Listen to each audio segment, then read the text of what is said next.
Throughout this series of videos, we talked about many different anger management techniques. We talked about things like the secret count that actually causes you to cool down from anger, and most recently, we talked about how the soft answer can completely change the way people treat each other so that you can get things done. And in this video, we are going to talk about the procedures for using the timeout method of letting anger cool so that bad situations are not made worse. This technique is going to sound a lot like the secret count, but it is different.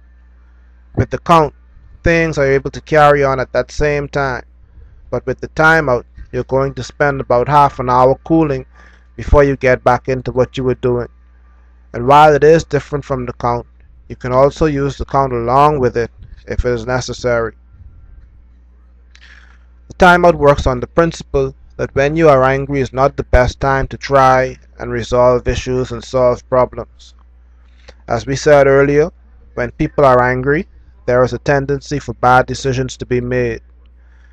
In the heat of anger, you can expect that any decision you make will be loaded with the errors of emotion, and there will be very little good reasoning and rationale involved.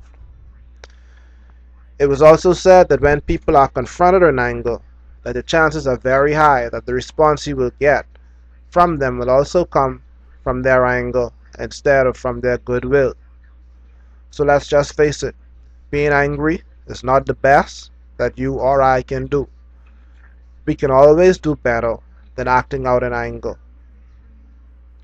The goal behind the timeout is to calm down and then fix the problem. This is how it's done. When the angry feeling comes on you, just let the other person know that you are angry and need to spend some time by yourself. You then get away for at least 20 minutes. At the end of this time, you then get back with the other people involved and you fix the problem. You also want to make sure that you do get back to fixing the problem because you want to make sure that you do not leave a problem unresolved.